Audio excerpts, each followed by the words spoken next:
even for people who have a pretty good, holistic, healthy lifestyle, they exercise routinely, they eat well, they put some attention on sleep and recovery, they maybe think about stress management. And that's a tall order for a lot of people, just those things right there. But even for the people tackling those things on a regular basis, as you get older and you start approaching, my age, 50s, or even your former client's age, 80s, some of those systems are going to just start to break down no matter how attentive you are to a holistic lifestyle. So my curiosity has been, what are the dashboard indicators that can tell you very early on which system is starting to slide first?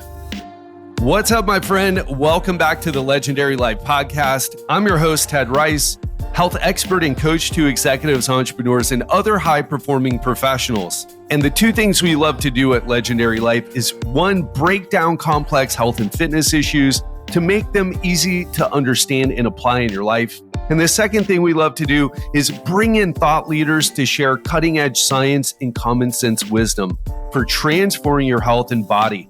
Now, today's episode, I'm welcoming back a very special guest, my friend and mentor, Dr. John Berardi. If you don't know John, if you haven't heard the previous interviews, he's the co-founder of Precision Nutrition, the largest virtual nutrition coaching company globally. But what you may not know is John's recent journey. He's transitioned from leading a massive company to focusing on his personal journey towards longevity and this new stage of life that he's in, because he sold his business. And we're going to be diving into how John sold the business and how it was a pivotal move that's reshaping his life and priorities, and how he's finding fulfillment and purpose after this. I mean, he created one of the biggest or the biggest coaching company, and now that's gone. And for those of you who probably are in your 40s and thinking about retirement or perhaps selling your business, a lot of folks who do that end up depressed and lacking in purpose. So what I love about this conversation with John is he's just in the zone as much as ever. So we're going to explore the challenges and triumphs that he's gone through, as well as how he's focused on longevity and what his longevity protocols look like. So if that's something you're into, time to step into this conversation with Dr. John Berardi. John Berardi, thanks for coming back on the show. It's a pleasure to connect with you again. I think it's been a couple years, actually. Yeah, maybe more than a couple of gray hairs too. But it's wonderful to be back. It's good to see you. Thank you for having me. I don't know what episode number you were on when I last appeared, but it was maybe a couple hundred ago. Yeah, that's true. You know what? I have them in front of me right now. You were on episode 382, Fitness Success Secrets for 2020 and the Power of Coaching. And then you were also on, I forget what year it was, but episode 262. So long overdue. Yeah. What number is this today? Oh gosh, it's like in the 400s, late 400s. Congrats on keeping the project going so long when many don't. Yeah, I appreciate that. Talking about consistency, that's going to get into our conversation today, because I know you're at a very different place in your life than we last spoke. You sold your business and you founded something called the Changemaker Academy. You also hosted the Dr. John Berardi Show. But just to update people in case they haven't heard episode 382 or 262, you are a person who was my mentor. I credit you, not just for my development, but also for so many other coaches who I've met, helping people to start to recognize, helping coaches and personal trainers start to recognize that, coaching is a separate skill from understanding reps, sets, carbohydrates, and all those other important scientific facts, but the psychological side of coaching, motivational interviewing. So yeah. Yeah, thank you. Thanks. I appreciate that. It was a really fun part of my life with transferable skills into all dimensions of life beyond. For those listening, the company is called Precision Nutrition that I founded.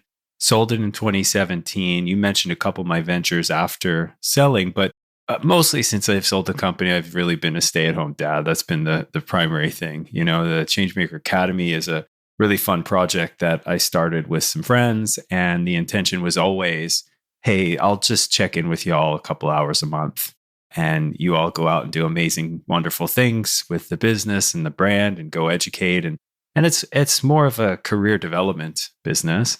And the podcast was originally supposed to be just a fun few hours a week. And any seasoned podcaster understands the folly with which I'm about to speak. But I'm like, we pulled our kids out of school after we sold PN, and we were doing homeschooling. And that was like the full-time gig. And I was like, but maybe a few hours a week, I'd like to scratch a grown-up work itch. And so I started the Dr. John Berardi show, and I thought maybe 10, 20 hours a week max. And that thing started spiraling to like 50, 60 hours a week. So it was going really great. We often were appearing on the top Apple podcasts next to Tim Ferriss at the time and Joe Rogan at the time. But I had to shut her down because it was taking away from the number one priority in our life, which was family. And then, since then I've just been like chipping away at, little projects, but mostly just a stay-at-home dad. I know you say that, but I've also seen you on Instagram, how you've taken up track. And one of the reasons, it seems from reading your Instagram posts, is because of your daughter. I saw that you both went and got your body fat tested. And so when you say that you're retired and you say that you're mostly a stay-at-home dad, can you talk a little bit more about you're not just, because you're in phenomenal shape, right? I think your body fat was around 13% or something. You look totally shredded. And can you talk a little bit about that? Sure. Yeah, absolutely. Yeah. I mean, I have health and fitness been a big priority in my life for a very long time. But it wasn't because I was an athlete growing up and stuff like that. I was actually born very premature. I lived a good chunk of my first few months on this planet in the hospital with folks trying to keep me alive. And so as I was growing up, I had definitely delayed development. And then I also had things like asthma and allergies and a host of maladies. And when I got to high school, I wasn't involved much in sports and stuff like that. I come from an immigrant family, and my Italian mom wanted to shield me from being out in sports and getting hurt and having an asthma attack and all these things. So I wasn't really exposed to much physicality, and I kind of felt like I wanted to be, but it just wasn't a part of my life. And when I got to high school, I just started reading about exercise and nutrition, and this is what kind of lit the initial flame. And I started doing stuff that I was learning, and I was like, oh wow, I'm getting stronger. Oh, these nutritional choices I'm making are making me feel far more healthy. And I don't have any asthma attacks if I go out and jog or go for a run or whatever. So I came to sport quite late, but it was this sort of fixing myself kind of template that really encouraged me to want to do this professionally. And that's when I really started, I got exposed to some sports. I ended up running track. I ended up playing football in university. So I made up some of the lost time. And I got into bodybuilding, competed, won a couple national championships many moons ago. And the one sport that I always wanted to return to was track and field. And so in my 40s, I started training and running again. I just competed at the provincial championships here in Ontario, Canada this past summer, got a couple medals at that. And I'm playing for world championships next year. So track and field, and for those people, track and field don't have much exposure experience. I'm really lucky that I like the sport because it may be the best kind of training as one gets older. If you had to map out all the types of exercise you could do, and I'm not saying it's the only one to do, obviously, ways to preserve your fast twitch muscle fibers, which are highly correlated with aging well and when they decline quickly with falls and breaks and mortality. Flexibility and mobility into age. Everything that a proper track and field program is designed for is also overlaps with everything that you would want as you get into aging. And I had a fun chat with someone the other day because we all have our own biases coming into this. I've been doing a lot of work with HealthSpan lately. And for those who've read Peter Attia's book, I think he does a really nice job with a book called Outlive. And now Peter talks a lot about things like zone 2 cardio. So for everyone who's been hearing that phrase come up over and over again, Peter's really been a champion of that. And I think a lot of people have picked up on that from his writings and encouragement of people to do more of it. And I think it's great. But it's really fun because you sit down with someone like Peter and he says zone 2 cardio is really essential for longevity and health span, ...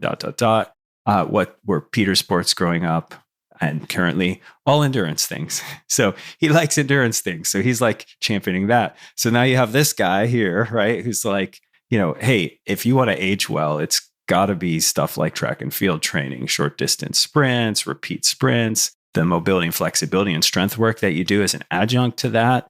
This is the way to age well. And you're like, well, what does this guy like to do and good at and did growing up? Oh, it's sprints. Okay. So obviously, I think this is a wonderful lesson in general for folks out there consuming information, trying to learn, trying to figure out what next to do in the context of their own lives, to say, hey, everyone out there giving advice has their own biases based on their own experiences and the things that they like. No one is immune to that. It's not a problem. It just exists. So factor it into your decision making, right? So if you read Peter's stuff and you love endurance training and you want to follow the protocols he does, and that fits your body great, and you feel stronger and more energetic when you do it, beautiful, go do that. But there's another pathway too, right? You can do some of the things I'm talking about here. So yeah, this has been part of my retirement, and all 4 of our children have been blessed with some combination of muscle fiber type genetic benefits. And also they love working hard and they love putting in the effort to get better. So they're all really, really high performing track athletes as well. We have 4 kids and they all run with me, which is a beautiful family thing. One of my favorite things over the last couple of years has been piling in the car, putting on hype songs, rolling to the track, getting a workout in with the 4 kids. We're spent at the end, putting on some chill down music, driving home, all kind of dead from training, having our post-workout drinks. It really feels like living the absolute life that I want to live, when we have moments like that. And so, yeah, our oldest daughter you mentioned is 13. So she's been doing really, really well. And as have our 11, 8, and 7-year-olds. And it just, even the youngest one just gets in on the action because she's coming with us anyway. So she's like, I'd like to try running too. And then she does. And she's like, whoa, I'm actually pretty fast. So yeah, so that's been a big family activity for us. Our kids also do a number of other competitive sports, but that's been the big family sport over the last little while. And I've been coaching them, and that's been absolute blast, from a way to connect, right? All the way to a way to age well for me. Yeah, that brings up a few things for me. And it was kind of funny in our email exchange. You said, I don't really know what I can add to your podcast right now with the conversation because I'm retired. I'm a full-time dad. And yeah, I'm doing these sports, but the way you put it. And for me, I couldn't wait to get you on the show to talk about this, because one of the most common questions I get in my coaching program is, what does maintenance look like? What does maintenance look like? And it's like, well, you can maintain your weight, but there is no maintenance of life. You have to keep in the game. And one of my clients, he's almost 80 now. This is a former client, actually. He said, as I get close to 80, he said, I realized that there's no such thing as retirement, that I need to stay ahead. I forget the way he said it, but he's like, I need to stay ahead of life, because to make it to 80, it's not that easy. There is no such thing as retirement. And it really hit home for me, because I feel like one of the reasons that people will get into a weight loss program, they'll hit their goal and they'll be like, okay, well, I achieved that goal. Now what do I do? Well, I'll just go backwards because I don't know what else to do, because this is kind of boring. And I would love for you to talk about how you think about that. Like, there is no, you say you're retired, but you're not really retired, right?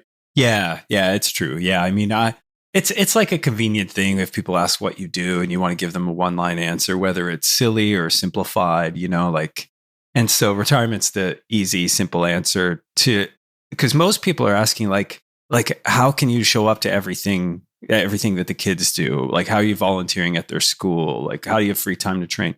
Well, I'm retired, but retirement for me, and I'm in the really blessed position to be relatively young to be in the situation. Yeah, I'm turning 50 right around the corner. Yeah. So, so retirement for me looks like training for the world championships in track and field. It looks like learning Italian. Our daughter was selected for a big international track meet to represent Canada in Italy. So I was like, oh, that's awesome. Well, let's learn Italian together, buddy. So we're learning Italian. So it also looks like following a number of curiosities that I wouldn't have had time to follow necessarily in my professional career when, 8 hours a day or however many hours were spent building our business. One of the projects is I've always really been interested in sort of development, so like building, and I think this may be just a response to creating digital things for so long, websites and online coaching programs and all that. Like, what would it be like to actually go out and build some stuff in the world and like put it in there, and people can come show up and say, oh, what are you up to? Oh, that. And I can point to it and they can see it with their eyes, right?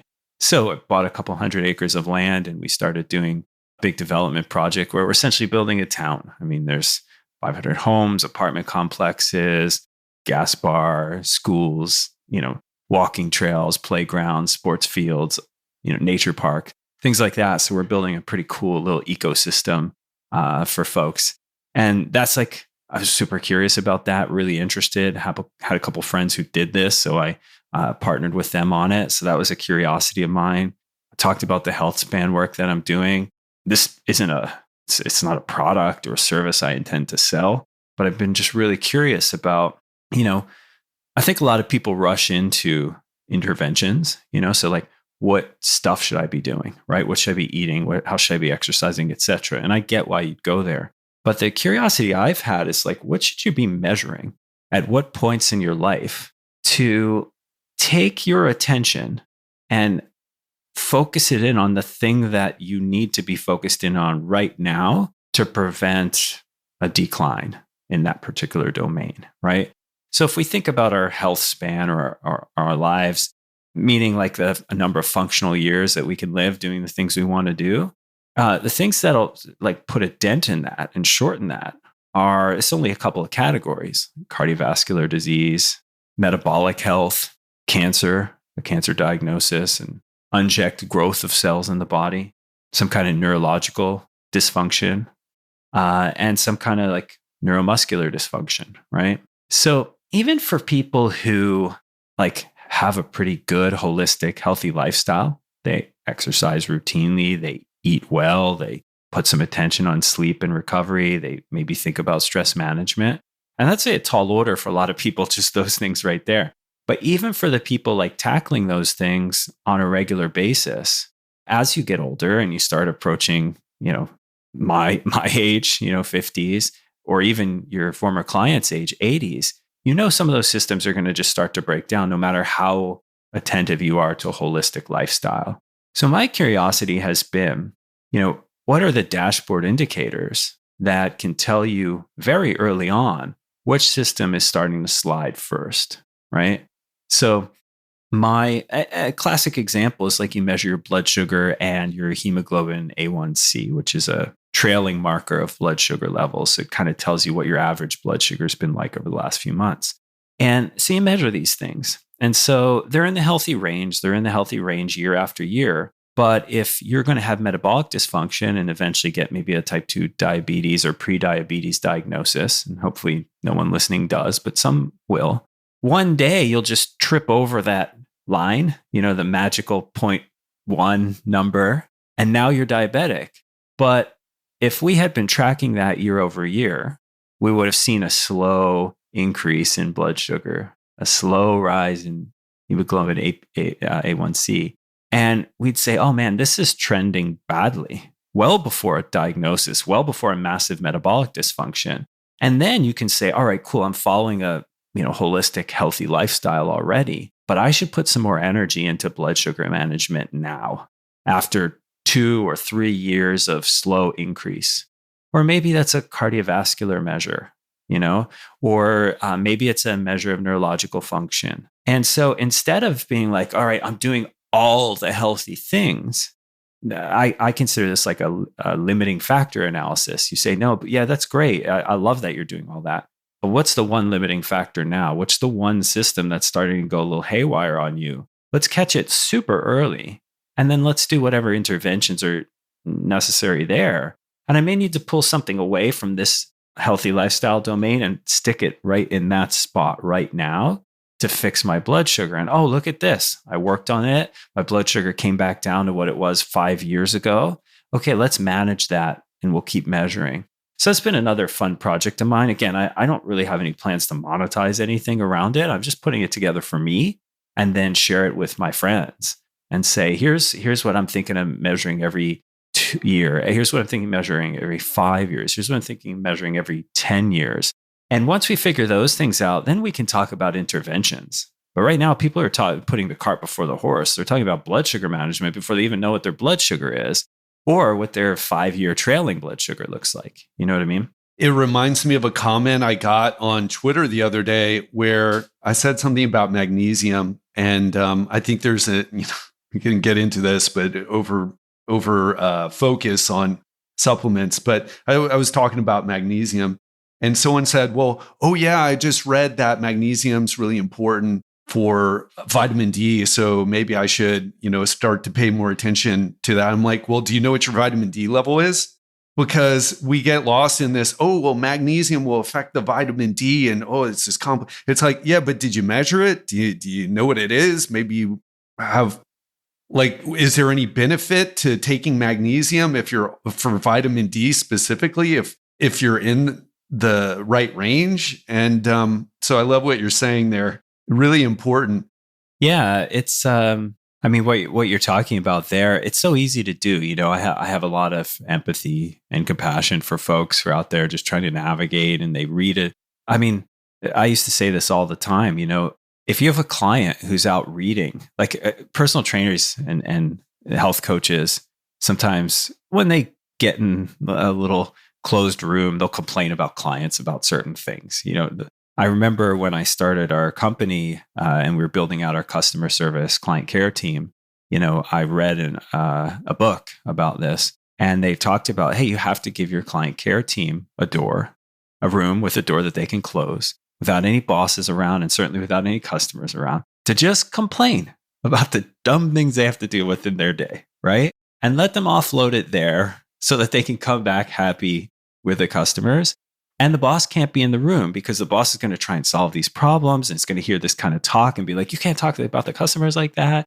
So bossy, go, you know what I mean? Let us just offload. So coaches and trainers will do that. And one of the things they sometimes get annoyed about is clients being out in the world reading things that the trainer or coach doesn't agree with. Like, you're out there reading this dumb stuff and it's making my job harder. And I always like to help them get a little reframe. If your client is going out on their own time to read about and learn about health and fitness, is that a good thing? Of course, it's absolutely a good thing, right? Now, they may be stumbling into bad information. And hopefully you have the kind of relationship where they can bring that to you and you can discuss it openly. Hey, that information might be questionable. Oh, I see that you seem really interested in following this particular thing. Now, it doesn't feel right for your situation to me, but we could certainly give it a try and I want to monitor you or whatever, right? So you can have like a good conversation about it. So part A is if someone's reading about vitamin D and magnesium, and I know you weren't saying otherwise here, I first say, hey, good for you for going out and seeking information, education. I love that. Okay, next step. Let's put it into proper context in your life. If you don't know anything about your magnesium levels or your vitamin D levels, then we need to step one step back and then we can start building up the complexity from there, So yeah,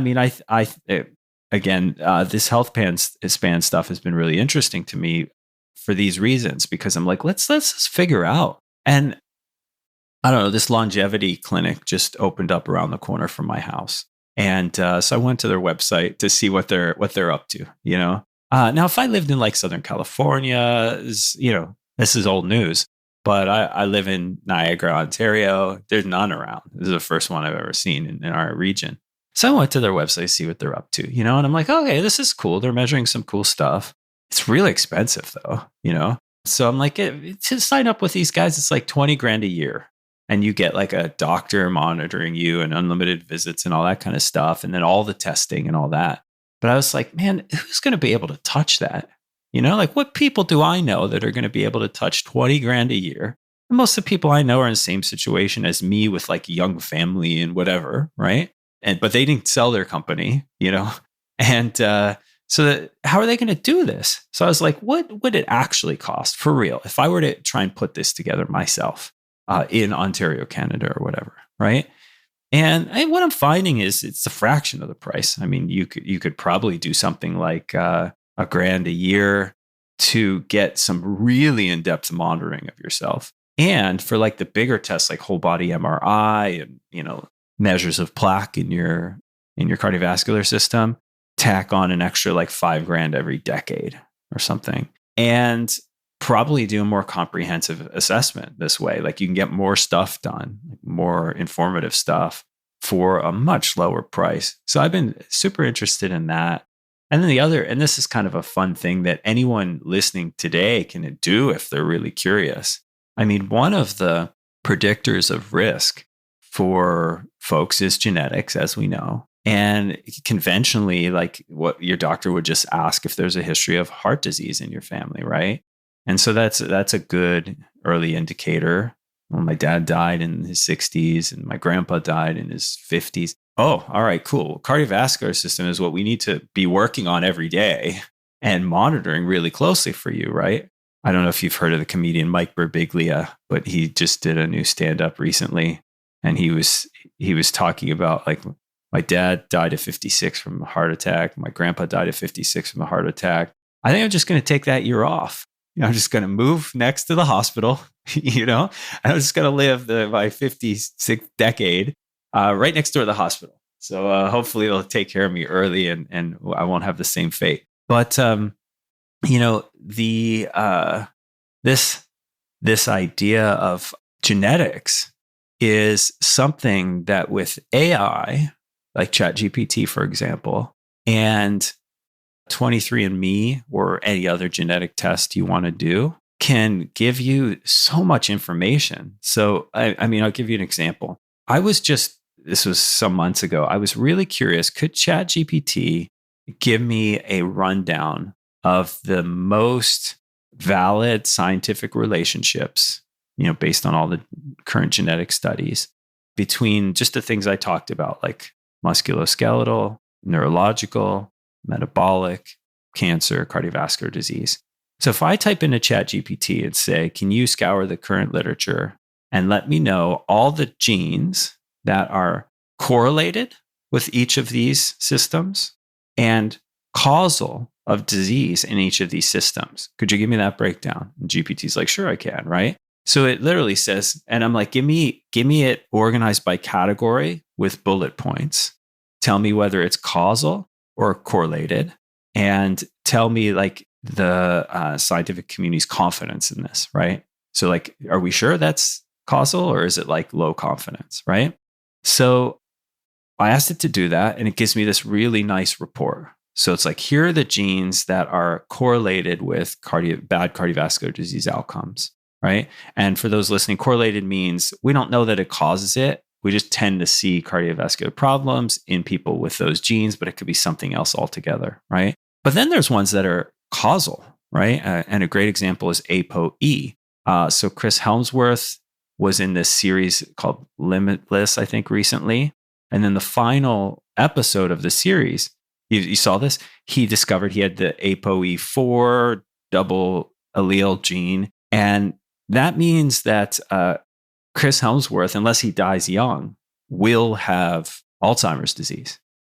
He knows it. And so the next step for him is like, okay, cool. How do I learn more about neurological conditions? What are the steps I can do to delay it? Right. So it's inevitable. He'll probably have it. He may delay it till the final year of his life or whatever. And so there's still hopeful possibilities for him. But this is what a causal gene would be, right? Like we know you're going to get this.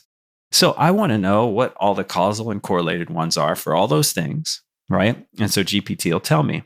And then I wasn't sure if it would be able to do this, but I asked. And I was like, hey, I have a 23andMe profile and I have all my raw data. If I were to plug in my raw data for each gene, like all those A, G, C, T base pairs, would you be able to tell me what my risks are?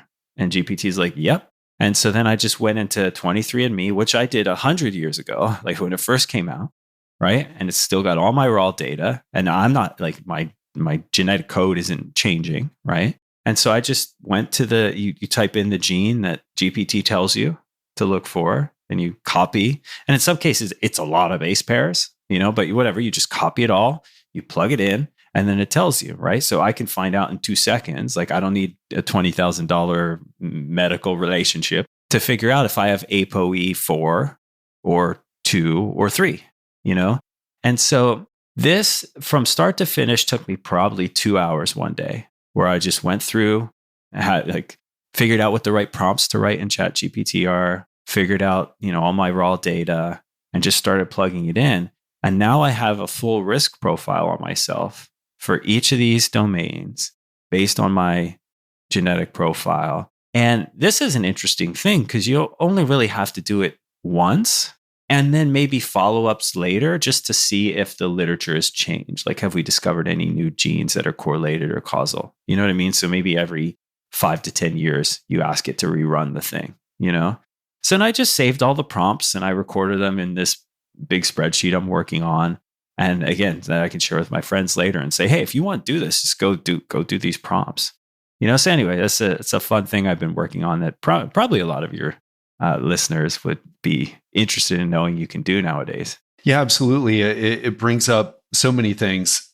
Yeah, just to go back to the vitamin D example, I'm with you. And I think your actually mentorship helped me. I love when my clients ask questions and I don't get mad anymore. Luckily, I do a good job of attracting the right people these days and repelling the wrong if they want to do raw carnivore diets. That they know I'm not the guy to talk to. Yeah, I'm not the guy for you. Yeah, but I think you're bringing up something really important. It's a great thing to be interested in your health and to learn about it. Just keep making sure you're refining what you know and listening to people like you, John, to make sure that you're focused on the right things and starting with an assessment. And then, when it comes to, I recently had a client who signed up with me and he was working with a doc on like longevity stuff. And what they don't do, I guess some clinics do and some don't, but once you get the information, you got to know what to do with it. And the reason he switched was because the guy was like, hey, these are your levels. And yeah, by the way, your testosterone, it's like 500, but maybe you want to get on TRT, but maybe not because it has and he's like, I just want to lose weight. And so wasn't really helping out with that. So you got to know what to do in terms of even if you get all this diagnostic stuff, you still have to change behavior. And that's something, again, you helped, I think, not just me, but the entire industry with, is to focus on that. Because it's one thing to know what to do. It's another thing to follow through with it. And to talk, I would love to hear more about, the assessment. I would love to see that sheet actually. But you're bringing up something that doesn't get talked about enough. It's like, let's get our 23andMe and let's have that available because our doctors in general don't have time to get into that. So it's like, okay, well, I'm going to run my genetic risk profile. And so I know what's going to happen in the case with Chris Hemsworth, like what you stated, that's just a causal gene. And if he lives long enough, he's going to get that. Could be to your point, the last year of his life, but it's going to happen, right? If he lives long enough. So then you can focus on, based on your genetic risk profile, what you can tease out what might have been lifestyle with some of what our parents dealt with versus what are actually causal. And also, like what you said, make sure you run the data again based on updated research because the correlations may change to causations. So So just to get back on that conversation, is that what you would recommend someone who's interested in their genetic risk profile to go and get a 23andMe, or is there another one that you think would be good now? Yeah, I'm kind of out of the loop on what all the companies are that are doing that stuff. This is one of the benefits of my retirement. I don't have to care what the genetic wars are going on like or whatever, but I believe 23andMe still exists. I only mention them because they were like the first. They were founded by the wife of one of the Google founders. So they obviously had big money and big marketing machine to get their stuff out. And they were really cheap back in the day. I don't know what it costs now, but it was $99 to profile me. I have our whole family profiled because I remember when they came out. And I used to be able to write this stuff off because I like do a story on it for the company and I then get a tax write-off for all these kind of pseudo-medical expenses. So yeah, I mean, our whole family has 23andMe. So yeah, I don't know if folks should do a little bit of research. This is where I use ChatGPT every day nowadays because for those who aren't familiar with it or don't use it, I mean, it's not just a better Google. I mean, it's like it can be a decision-making engine for you. So the first thing I would do if I wanted to know what the best quote unquote genetic testing company is nowadays, is I would go into ChatGPT and I would be very specific with my prompt. I'm a 50-year-old man who's very interested in health and fitness, and I'm looking for a genetic test that can help me do X, Y, and Z. So that can help collect as much genetic information as possible on me so that I can determine my risk factors by plugging into an artificial intelligence engine. You know what I mean? So you just say, this is who I am and exactly what I want to do. Tell me which company will be best for that. If there are multiple companies available, then please give me bullet points on each. I'd like to know price. I'd like to know how comprehensive their assessment is, and I'd like to know how user-friendly their readouts are. And then you just ask, and then the GPT will give you a whole report on that. That's how I would do it nowadays anyway. So that's how I begin to search. And again, if 23andMe still exists and they still provide the same kind of reports I got, I think it's a great option. And then speaking of the behavior change piece, I made a little note here, So obviously there's lots of writing now and lots of podcasts and lots of discussion about behavior change. And we can delve into any of that you want to. But the thing that occurs to me first in the context of this conversation is what motivates me to take positive health steps might not motivate others, just a great foil would be anyone who's like, oh, hell yeah, when they hear me saying all this stuff about plugging into GPT and getting my risk profiles and all that and targeting annually my blood sugar to make sure if it starts to increase slowly over time to just do a thing and fix it. Anyone who's saying that is like me in this context. So you may be motivated by self-knowledge, data, et cetera, et cetera. My father-in-law, awesome guy. He's one of my partners on some projects that I do. I love spending time with him. Super smart. Demotivated by all this stuff. Like I offered to buy a 23andMe for him, and he said, I'd like to not know. You know what I mean? Not motivated at all. This would just scare me. If I found out something that was a risk factor that I didn't want to know about, and he's like, I'm in a different phase of my life. He's like, I'm in my 70s now, So for him, he's like, I don't need any bad news. I get it every day with age 71 and 72. So demotivating for him, actively demotivating. I don't want to know it. Don't show it to me, please. It's not going to help me in any way. So, behavior change, I think, begins with some deeper understanding of what would motivate you to change in the first place. What would motivate you to want to do certain things? Is it information or knowledge? Is it pain? Is it some kind of hopeful future you're wishing to strive towards? What is it? Now, my father-in-law isn't a guy who's against in any way exercise, nutrition, healthy lifestyle stuff. He makes good choices, and he's probably in all of our children's grandparents and uncles and aunts and all that stuff. He's probably one of the most conscientious about his portion choices, his food selections, getting regular movement. It's just, he's just not motivated in any way by what we're talking about here. So that to me becomes like an underpinning, right? What will motivate you? For some people, it's not data. For me, it is. This stuff is really super interesting to me. I'm a data nerd. I went and got a PhD and took all kinds of statistics classes. It's like what I was saying earlier about track, right? So then I'm going to be the one who's a little bit biased towards track training instead of zone 2 training. And Peter Attia will be just a little more biased towards, endurance / cardiovascular training than I would be. So it's the same. So I think if you're a coach, then you have to remember people are just built different than you. You know what I mean? They're going to be motivated by wholly different things. And one of the lovely things about enhancing your knowledge as a coach is that your menu of ways to help people grows, right? So you can say, oh, this person hates, sprinting, whatever, right? Well, we don't have to do that to promote health and longevity through exercise, right? This person hates knowing data about their risk factors. That's all right. We don't have to do that to get them motivated about health and fitness. We just have to find the domain that does push their button and make them want to do better or be better or try harder or whatever the case may be. Yeah. Important point. And I don't know how many fitness professionals or coaches listen to this show, probably a few. But if you're a person who, our target audience, let's say, would be executives and entrepreneurs, who really want to focus on their health. And I think it's important for them to know if they have the right coach, that if someone's trying to push their biases on them or their preferences, may not be a great fit. Absolutely. Yeah. Then that's what I was going to say. That's the flip side of this, right? If you're a coach, there should be some things that you do. If you're a client, there should be some things that that you should think about with respect to coach-client relationships and stuff, but also just about yourself, right?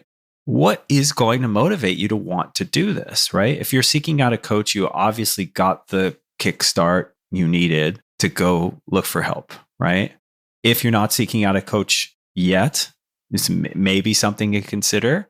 I often tell potential clients or health and fitness people who are looking for some help, coaching doesn't always have to look like the traditional sense. You know what I mean? Like sometimes you could hire a health coach that you meet with like once every 3 months, and they give you a thing to go think about for the next 3 months. It doesn't have to be, I meet my personal trainer 3 days a week. There's all kinds of ways to craft a relationship that fits your lifestyle. The critical part is like meeting a host of them, figuring out who will be most in alignment with what motivates you and the kind of things that you're likely to do, and then really run with that relationship and then set the boundaries on it. Here's what I need. Here's what I don't. Here's where I'm not sure. So help me decide on these, So be really clear on who you are, figure out who this other person is, right? And then there's some always gray in the middle. And then there's a bunch of, I'm not sure. Okay, well, let's negotiate that as well, Great advice. Yeah, it's funny. I always frame, sometimes, because I always say, I've been in the business 24 years. I kind of lead with that to, promote my experience, of course, right? And then people expect me to tell them exactly what to do. And I'm like, well, I can tell you exactly what the data says, what the research says. I don't know you well enough as you know yourself. So what is going to motivate you here? And I always talk about optimizing for consistency first before the results. Because, as from working with so many people, it's like you got to be consistent. And if you're not, then there's no point. Yeah. And my framing here, and I don't know, maybe this works for some people, maybe not, is like, I really like to invite people to co-create with me, as a coach. In the early days, I didn't understand this idea. And I think maybe subconsciously too, I knew it would take more work. It takes a little dance of negotiation and getting to know the person. And if I just tell you what the science says, then we're done in 5 minutes, But then you realize, oh yeah, but when you do that, only 10% of the people will actually follow it or come back, so it hurts your business financially. It hurts your success with the people who've come for help. So this idea of co-creating, but now the coaching that I do nowadays is just in the context of some of the projects I work on, like coaching our team, and I coach a lot of youth sports now. So I coach our kids in track and field, and that's like as a family, but I also coach a couple of like football teams and a couple of soccer teams. And So I'm in a different coaching context than health and fitness now. And I would say more of my life is spent on the flip side, where I'm trying to learn new things that I don't know very well. And I need coaches, or whatever you want to call it, mentors, believable people to help me make decisions. This, when I sold my company, was the biggest skill I realized that I needed to develop in the next stage of my life. It was how to walk into a room full of people who know more than I do about subject that we're there to talk about, and ask the right questions and discern how to make the next decision based on lack of expertise, right? My earlier career was all in a domain that I had a PhD in, right? So I was arguably the best trained person in the room to make the choices about those things. But when I sold my company and I walked in all these other domains, I was the beginner in the room. And there was actually a time when I realized, oh, I have to get good at this. So we sold our company. Sold it for $200 million. Very shortly thereafter, I'm on an elevator up to the top of the tallest building in Toronto, which is the biggest bank in Canada. And we're on the top floor. And there's just a room of like lawyers and accountants and finance people and private bankers and insurance people, and all older than me, all in suits, And I'm looking around this room and I'm like, man, I need to build an apparatus to be able to sit in these kinds of rooms, because the decisions we're making are about my financial future, about my business ventures, about our family's future. And I don't know any of this stuff. What are you supposed to do? Oh, shit. You have to get good at sitting in rooms where you're not the expert and asking questions and figuring out who ought to be in the room so we can co-create and build that skill of then deciding from that place. Like, how do I quickly learn from the most believable, smartest people, the things that I need to, right? Not the things that they think about all the time, because they might not overlap perfectly, so that I can make the next decision. And it really became a new worldview for me, because I'm like, all right, cool. Well, this is in the context of making decisions about our financial health and future. Well, what about my own body's health and future, right? So I actually started calling like this little project I'm doing my Net Health Project, right? So the project at the top. Is that on the internet somewhere? My Net Health Project? No. It's just what I call it, like in my working document or whatever. Again, I got nothing to sell people on this front. Yeah. So like and the concept for me was just like when I went to the top of that building in Toronto with all the finance people, that was my net worth project, right? So I have systems to monitor my net worth, right? This was like, oh, this is so I have spreadsheets and whatever. So I'm like, oh, this is that. I'm doing the same work, believable experts, the right metrics, the right strategic interventions as required, but for my health. So, this is my net health project. So I have 2 spreadsheets that I check regularly. One is my net worth spreadsheet and one is my net health spreadsheet. Got it. It reminds me, my goal for 2024 is to get my black belt in Brazilian Jiu-Jitsu. I've been a brown belt forever, had to start and stop because of injuries. And I'm taking private lessons. I have my Jiu-Jitsu coach who I meet with to help me.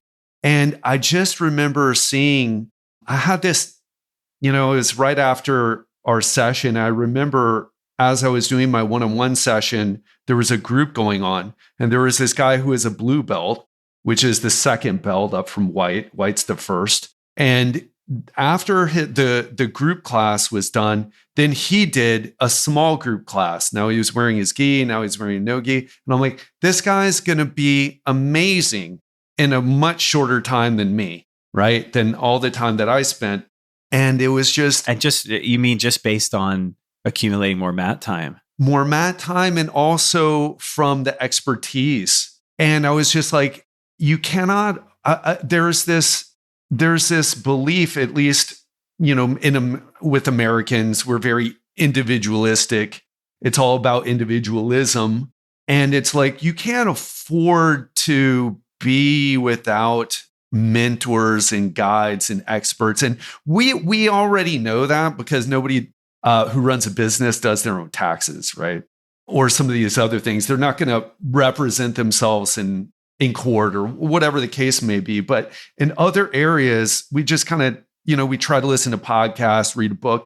And it just dawned on me, like, you really have to have, obviously you're in a position, John, where you can afford to have maybe a group of mentors around a specific subject. But it's like if you can afford it, you just can't not afford to be without proper guidance. I want to add some color to this too. I agree with you. But I'll say, like, most of the learning that I've been able to do in a lot of contexts doesn't cost anything. Now, I may benefit from having a visible public reputation from my previous career, where when I reach out to people and they Google me, they'll be like, oh, okay, this guy's had some success. He's not a time waster, right? So it may not be money that gets me in the door. It may actually be a reputation that precedes me. But honestly, most of my mentorship and most of the new domains that I'm working in have cost me absolutely nothing. I remember I learned this. This was like my early strategy before I had any money, from the late Charles Poliquin, who's a legendary strength coach, now passed. And Charles was a very polarizing figure, and some people love him and some people hated him. And whatever anyone thinks about him as a person, I got to speak with him. He's a few years older than me, so I was just getting started, and he was really pretty established in the field when I was coming in. So I got to go on a couple speaking circuits with him. And from my understanding, he didn't like get along with or like a lot of people out on these things. But for some reason, he took me under his wing and was always very nice to me and to my wife, like, 'cause she would come sometimes with me. And he would just like say, hey, I come. He'd always eat alone, but then he'd periodically invite me over. Say, hey, come eat with me. And then he would just like share things with me, right? And I remember I learned so much from those little dinner conversations or whatever, but one that I still talk about is what he calls his brain picking fee, right? So he used to be like, man, life is too short to try and have to learn everything from scratch that you want to learn, especially if you're like a practitioner who deals with varied clients and varied conditions. He's a strength coach, but he did a lot of nutrition work and he did a lot of work with new technologies and all this kind of stuff. You just can't become an expert like by reading the papers on your own. He's like, so what you have to do is find the experts, right? So, hey, I want to learn about vitamin D and magnesium, which you brought up earlier. Well, let me just dig in. Nowadays, it's even easier than then. Before, you would have gone to PubMed and seen who the authors who published the most papers on this were. Now you just ask GPT, who's the world's leading expert on magnesium and vitamin D? Bam, here it is. Great. Then you just reach out to that person. Usually it's a professor somewhere, right? And you say, hey, listen, I read a couple of your papers on vitamin D and magnesium. I have a couple questions that I'd like to ask about that. I think it would really benefit me to know it, but also these clients that I work with, here's what I do. What's your brain picking fee? I think I'll probably only need like 30 minutes or an hour of your time. And I was like, oh, that's pretty cool. I didn't know how it would work, but I was like, let me give it a shot. And I'd say like 8, 9 times out of 10, they are happy to do a free call with you. You know what I mean? They're just like, well, I'm happy to talk to a young person who's super interested in my work and interested in the field, who asked thoughtful questions and offered money for my time. Yes, free. You're the kind of person I want to talk to. You know what I mean? So a lot of my life has just been that. Like, hey, I really admire your work. I've learned a ton from reading it. You're obviously the world's leader in this thing. I'm thinking about it for these reasons. Is there any chance I could get like 30 minutes of your time? What's your fee for that? And most of the time people say, no fee. Here you go. Some thoughtful young person who I can mentor, because I learned this over the years when I sort of graduated from always needing mentorship from others to being able to provide some mentorship for others, right? I don't think folks should ever think of themselves as I was a mentee for years and now I'm a mentor, because if you've done that, you've stopped growing and learning, because you still need to learn new stuff. And if you do, you need mentors for that, right? So, but when I started to be able to provide mentorship for others, I realized, oh, the money, the fee, the benefits, the currency is the feeling of passing your wisdom and knowledge on to someone who's going to do something with it. Like later in your career, that's worth way more than money. So anyway, to your point, like there are some things that I pay for to learn. Most of the things I don't. My visual representation of this is who is around me that seems to have this thing mastered. How can I go stand next to them for a little while, right? And a great like embodiment of that was, our kids. I never played soccer growing up, but our kids have really taken to the sport and wanted to learn it, get better at it, and play it, and whatever. And I'm like, okay, cool. I'm looking around. Most of the coaches here are just parents volunteering. In some cases, not very good at any aspect of coaching, not the technical or the tactical or even the team management and relationships. So I'm like, still knowing nothing about soccer, I'm sure I could do a better job if I learned more about the sport. So there's this guy from England who moved to our town. He became the technical director of the club in our town. And I watched him for a little while and I'm like, this guy knows what he's doing. He's really smart. He runs great trainings, whatever. So he was putting together an academy. So I showed up one day as he was setting up and I just started carrying balls around and setting up cones with him. I introduced myself, obviously, whatever. And then over time, I just like was around. I just showed up, and I didn't like make a big deal about who I was or what I had done in my career or anything. I just was like, hey, I have been watching you. I think you are a fantastic coach. I see how you are with the kids. Give me any menial task you need me to do as long as I can hang around and learn how you do stuff. And he was like, okay. And so I stood next to him for several months, learned a ton about soccer coaching, drills, technical, tactical, became a good friend. And then I started coaching our kids in soccer, so it's just stand next to people who have become masters at what you do or what you want to do, at what they do. And then the other criteria that I layer on is what I call believability. And I picked this up from Ray Dalio. This is another example of standing next to smart people. So for those who don't know, Ray Dalio is one of the wealthiest guys on the planet, ran Bridgewater, which is a big hedge fund. So good number of years ago, Phil, my business partner, started PN with me. And I had discovered this document that Ray had created. It was on the Bridgewater website. It was just an internal document. It was his principles for how to work and how to work together. Okay. And so Ray did not have the profile he does nowadays. Like he's become virtually a household name.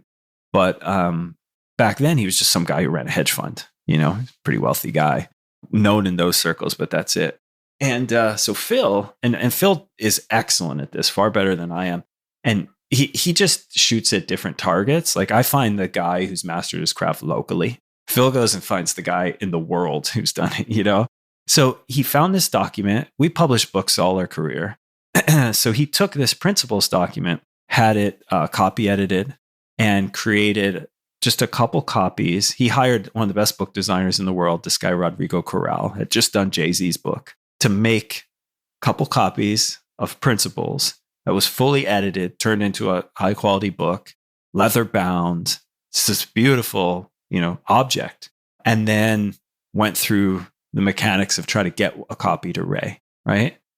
So eventually the book landed on Ray's desk through some interesting twists and turns and machinations. I mean, it's hard to get access to folks like this.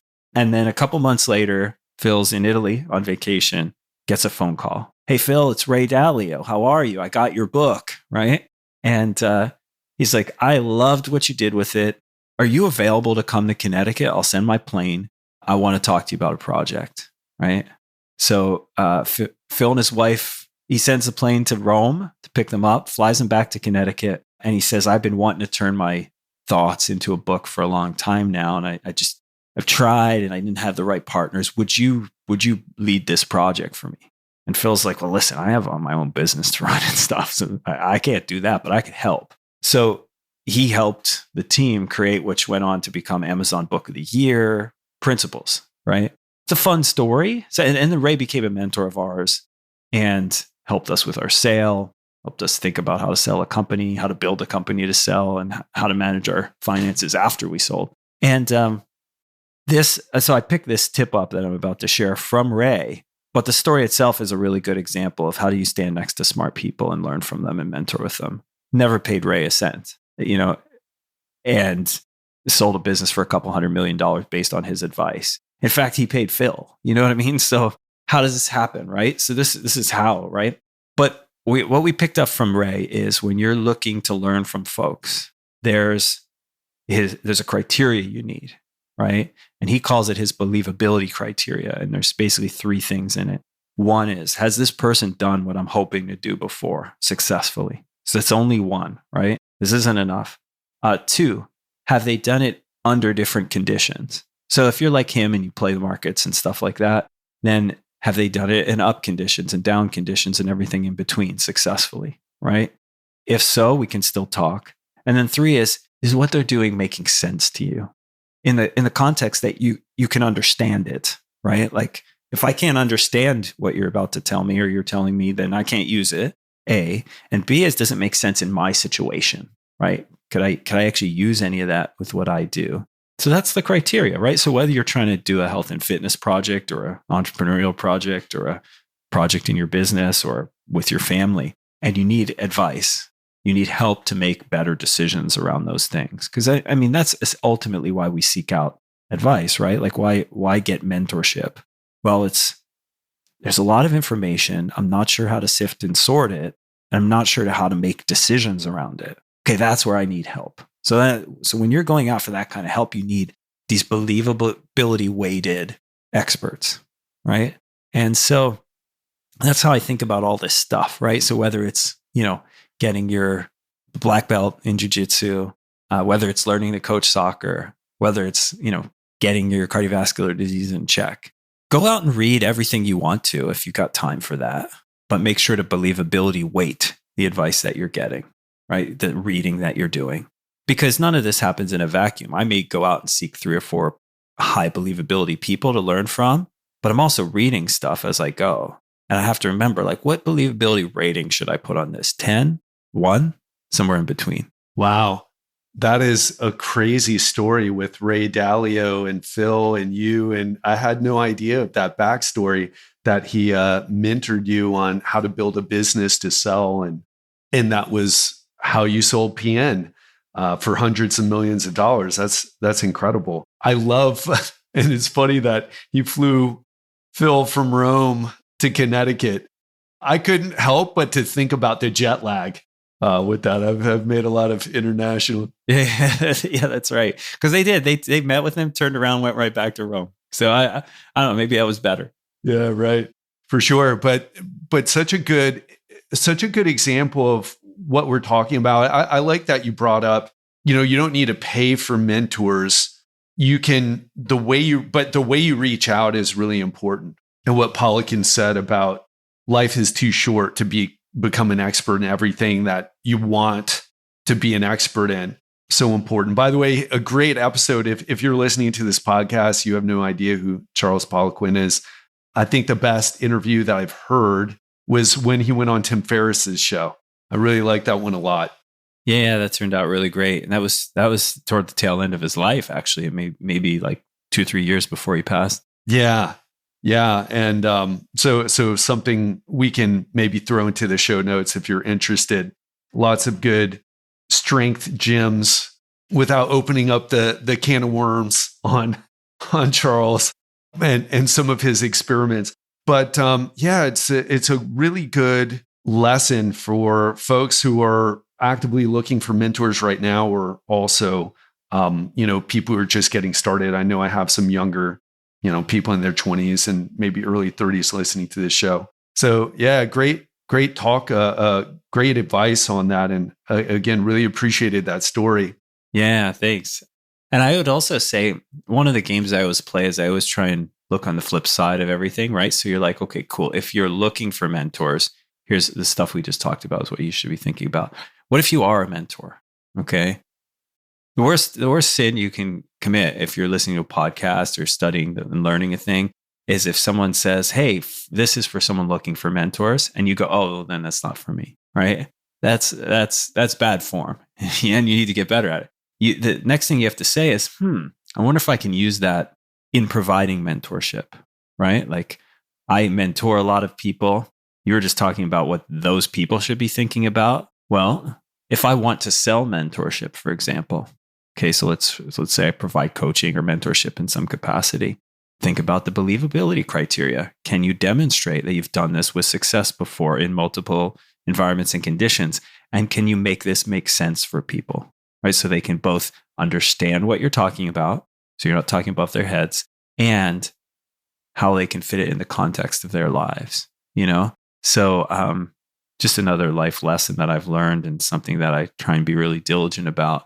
When I hear someone giving advice and they're talking in the words and examples that aren't exactly applicable to my life, instead of checking out, I go, can I use this in what I do? What lesson is in here for me? You know, and as you mentioned, I back on social media now, and I took a year off, no socials, but I started posting again recently. And I did like a post 5 things I learned from coaching youth sports, right? And so a bunch of people were like, oh, well, this doesn't apply to me. And I was like, oh, this is like the greatest sin of information acquisition and knowledge, right? You spent time reading it. And then instead of going, how can I use this in my life and the kind of coaching I do or the kind of coaching I want, you spent the time, wasted the time to type to me that it wasn't applicable to you. Oh, what an egregious squandering of an opportunity. You know what I mean? So this is really top of mind for me. So I'm like, hey, if I said anything that doesn't perfectly fit the examples that you need in your life during this conversation, go back and think about how you can use it to your ends, because I promise there's stuff there for you. Yeah, it's such a powerful lesson. And I think, we could get into a whole conversation about mindset, social media, and, some of the things that happens on social media and some of the behaviors and how it's reflective of some of the, more internal challenges people are facing these days. But let's save that for maybe a follow-up podcast. I would also love to have you back, John, and talk more. I loved today's conversation. It was great. And I'd love to hear more about some of the things you talked about.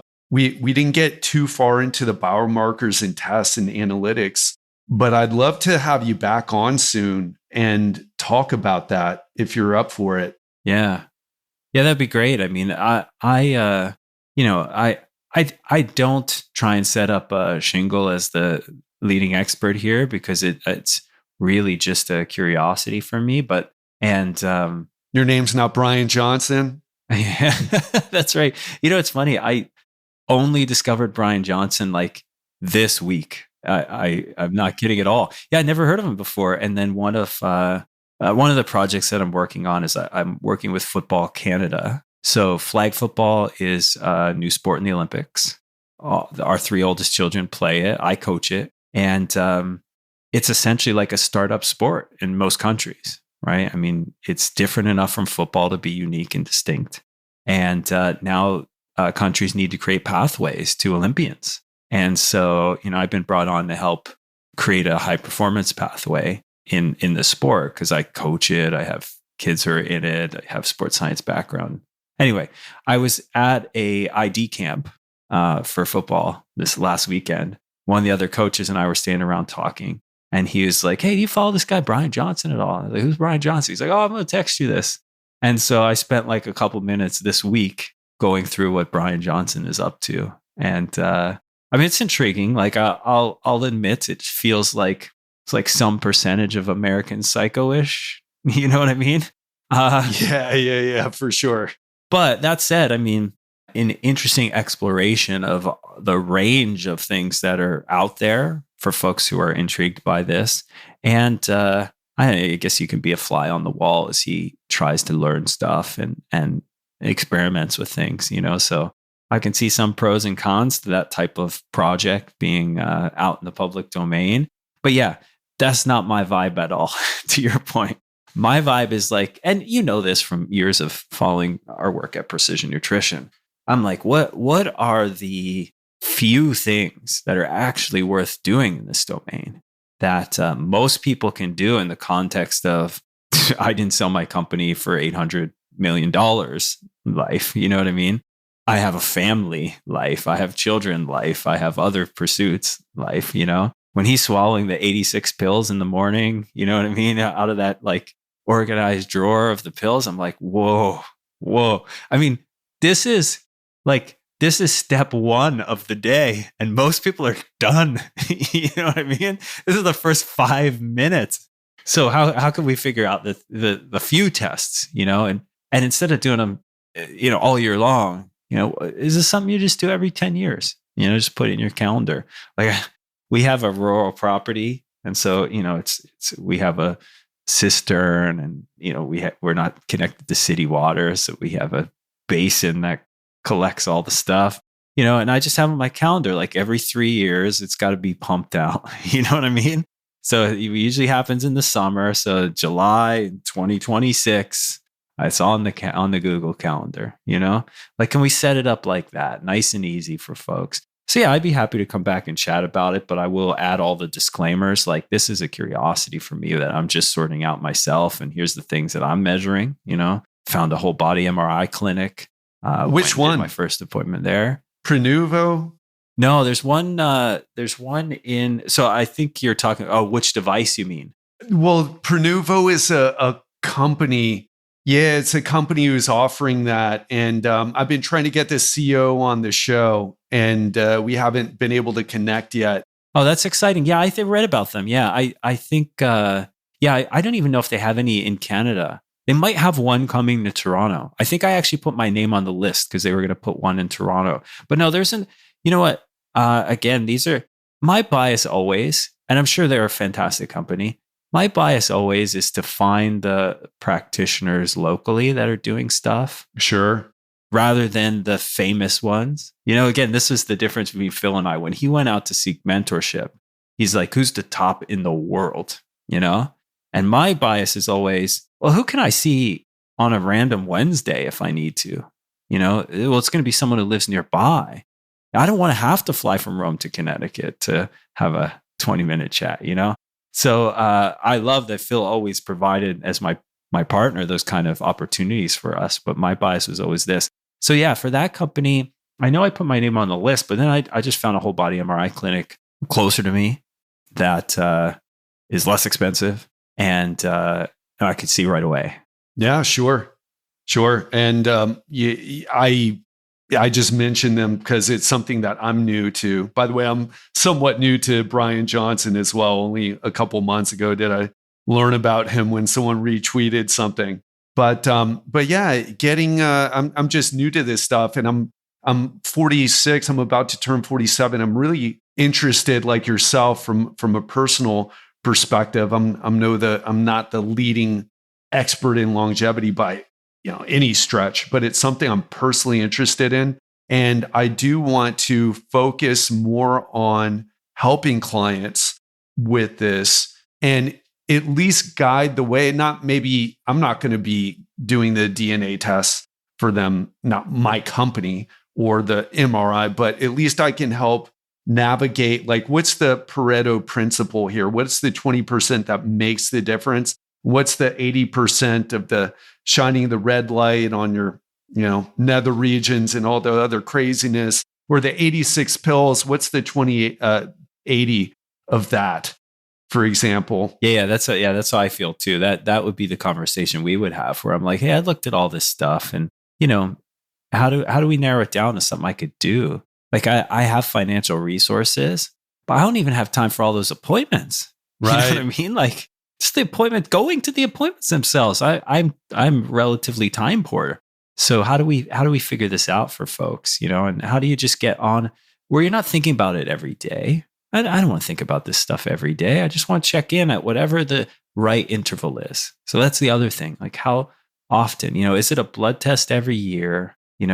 Every 5 years, a certain, let's say, cancer and cardiovascular screenings, and every 10 years, a whole body MRI. Is that the right? So that's what I'm kind of working on. What does that look like for folks? For me, that's really it for me. And then I'll just go to my friends. Is anyone interested, curious? You can look at mine, and you can, personalize it for you from there. Two thoughts about that before we wrap things up. I really appreciate that. And I think that, I say I'm not an expert, certainly not. And you're saying that as well. And the reality is that nobody is. That's the problem with longevity right now. Is we don't have long-term studies with people who lived their whole lives, and here's all the tests, and here's what worked, and here's what doesn't. And Yeah. so Even the folks the aggregators who write books on this aren't experts on it either. They're just people reading the literature, and I love that they do that. And I read their stuff so that I can learn more. But you're right. There are no true experts. I mean, certainly in extending lifespan. I mean, if anything, as a society, we have the wrong information because lifespan is shortening in North America. It's not extending. You know what I mean?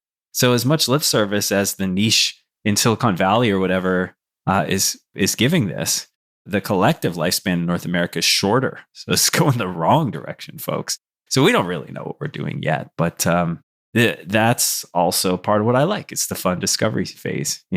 It's like helping out with Football Canada and the flag football. I'm like, what better a scenario for me? It's in the sport that I coach, that my kids do. It's sports science, and it's a startup. That's my favorite environment. You know what I mean? Which tends to be the theme. Like when I look back at my life and say, what projects did you like to get involved in? It's startups, stuff at the beginning. Let's build a town that wasn't there before. Let's build a new sport, right? Let's learn about health and longevity and health span at the very beginning. It's my favorite thing. John, is there, well, two things. Again, one was about the experts, and someone I just had on the show, he was saying that some of the blue zone information, meaning the centenarians weren't actually centenarians because they just don't remember when they were born. Yeah, errors in birth date and stuff like that. Yeah. Yeah, so I'm very focused on, my business, and I didn't catch it, but even the blue zones. But I wanted to ask, is there a longevity or health and fitness emphasis on what you're doing in this community that you're building? Yeah, no, not necessarily. I mean, one of the most fun parts. So first of all, the climate in Ontario, for example, is that we have way more people coming than we have housing for. So it was just a smart decision. The second reason we did it is one of my partners was a farmer for most of his career, and he's at the tail end of that. So there was all this land available, right?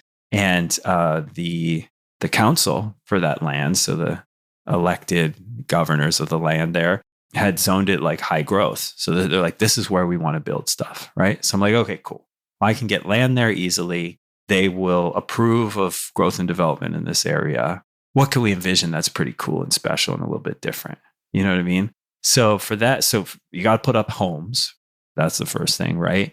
And you got to put up the kind of homes that they say, right? They're like, we want this number of single family homes and this number of mixed use homes and this number of low density versus high density homes.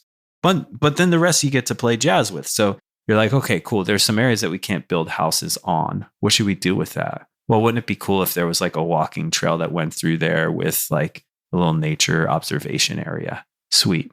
And what if we could connect the entire community we're building with walking trails? And then every so often there's like a kids playground. And then what if there was like kids sports fields at the one end? What if the walking trails connected to schools? Like I always remember when I was younger, before I had kids, I went to visit a good friend of mine in Northern California. And I stayed over the one night, and then we were going to walk the kids to school the next day.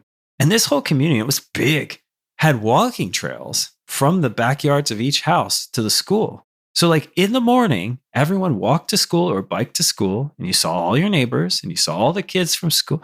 And I was like, man, I'd never seen anything like this in my life. This is a cool community design. If you're in that scenario where you have kids that are going to school and you have a family. So I kind of use that as a little bit of motivation. It's a little bit different, but as some motivation for how to build this thing out. So yeah, it's a little far from where we live now and where our life is set up. So we're not necessarily going to move there. And it's not necessarily designed to be a health and fitness community. But I think if you are going to build something like that, at least for me, like the exciting part is envisioning how could you add little elements of community building, play space, physical activity space for all the community members. It's likely to be a good business decision too, because it's a unique selling feature. you know? Yeah. Well, thanks for sharing about your projects and what you're up to and into at the moment. And John, I'm serious. I want to get you back on. I'm dying to know. I'm fascinated by our conversation today. And I'm also dying to know about like what you've discovered so far. Yes. Yeah, we all are, right? So that's why this is important. So let's do it. Awesome. Well, thank you. Yeah. Thanks for the great chat today. I look forward to another one. I hope everyone listening had a chance to get something useful out of today and wants to join us again. Absolutely. And if you want to see more about what John is up to, you can find him on Instagram at Dr. John Berardi. That's DrJohnBerardi.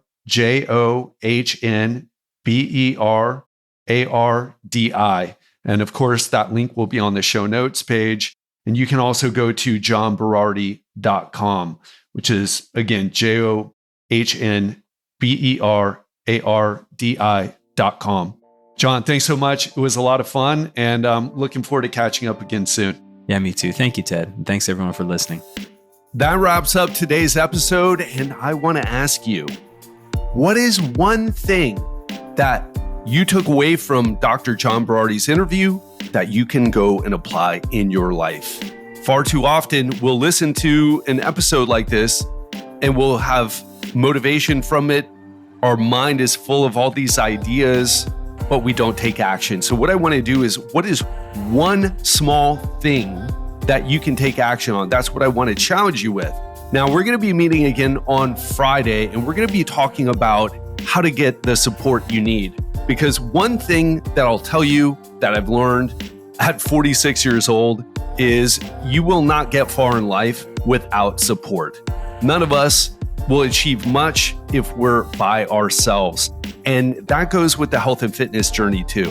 And on Friday, I'm going to talk about the importance of having people to support you. In fact, there's so much research that's coming out that who we surround ourselves has a huge impact on how we act, how we think, and even how we age. So to find out more, tune in on Friday. Have an amazing week, and I'll speak to you then. That's a wrap on today's episode, folks. We truly hope that you found immense value in our discussions and that these insights will help propel you to that next level of health, regardless of where you are right now.